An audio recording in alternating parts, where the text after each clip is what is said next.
அனைவருக்கும் வணக்கம். ரொம்ப நாள் வீடியோ போடல, கோச்சிக்காதீங்க. நான் வேறு இதில் ஒர்க்கில் இருந்தேன். இப்போது இந்த பாவலேறு பெருஞ்சித்திரனாருடைய குறிப்பு இது எப்படி நீங்கள் ஞாபகம் வச்சுக்கணுன்றதுக்கு ஒரு சின்ன கதை சொல்கிறேன். அந்த கதையை நீங்கள் அப்படியே ஞாபகம் வச்சுக்கிட்டீங்க அப்படின்னா இந்த நூல்கள் பேர் எல்லாத்தையுமே ஒரே ஸ்டெச்சில் உங்களால் ஞாபகம் வச்சுக்க முடியும். துரைமாணிக்கம்னு ஒருத்தர் இருந்தார்.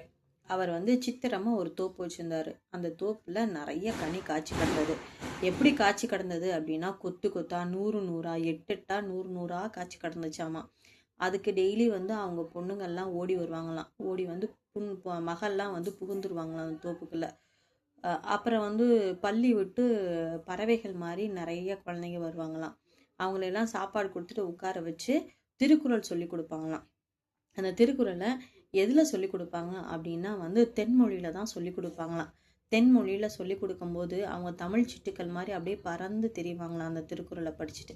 இதுதான் இந்த கதை. இந்த கதையை நீங்கள் ஞாபகம் வச்சுக்கிட்டீங்க அப்படின்னா இது ஃபுல்லாக சொல்லிக்க முடியும். துரைமாணிக்கம்